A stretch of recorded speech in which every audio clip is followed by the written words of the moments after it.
મોરબી કોંગ્રેસ દ્વારા ભાજપના ધારાસભ્યે ગાંધીજી વિશે કરેલી ટિપ્પણીના વિરોધમાં સૂત્રોચ્ચાર કર્યા હતા। ધારાસભ્યએ મહાત્મા ગાંધી દારૂ પીતા હોવાના નિવેદન કરેલો એક વિડીયો સામે આવ્યા બાદ શહેર કોંગ્રેસ દ્વારા નગર દરવાજા ચોકમાં સૂત્રોચ્ચાર કરી ઉગ્ર વિરોધ નોંધાવી રાજીનામાની માંગ કરી હતી।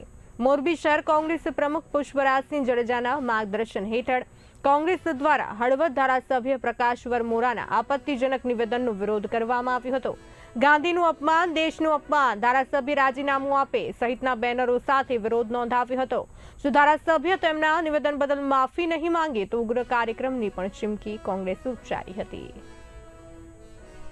છેલ્લા ઘણા દિવસોથી હળવદ ધાંગધ્રાના ધારાસભ્ય માનનીય પ્રકાશભાઈ વરમોરા સાહેબ દ્વારા ઘણા વિડીયો મેં વાયરલ જોયેલા છે, ઘણા બફાટ કરે છે। ત્યારે આજે એક સવારમાં મને વિડીયો મળ્યો, એની અંદર પ્રકાશભાઈ વરમોરા કહી રહ્યા છે કે મહાત્મા ગાંધી પણ દારૂના રવાડે ચડી ગયા। આ ક્યાં કેટલા અંશે વ્યાજબી?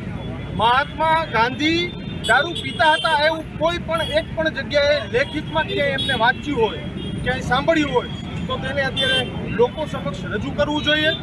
આ માત્ર ને માત્ર મહાત્મા ગાંધીનું નહીં પણ સમગ્ર ગુજરાતનું અને સમગ્ર દેશનું અપમાન છે। ત્યારે આજરોજ સમગ્ર કોંગ્રેસ પરિવાર દ્વારા નહેરુ ગેટ ચોકની અંદર અમે પ્રકાશ વરમોરા હાય અને પ્રકાશ વરમોરા રાજીનામું આપે એવી માંગ સાથે એમના વિરુદ્ધ સૂત્રોચ્ચાર કર્યો છે। તાત્કાલિકના ધોરણે માનનીય ધારાસભ્યશ્રીએ માફી માંગવી જોઈએ, અથવા જો માફી ન માગે તો અમારી કોંગ્રેસની માંગ છે તેને કે રાજીનામું આપી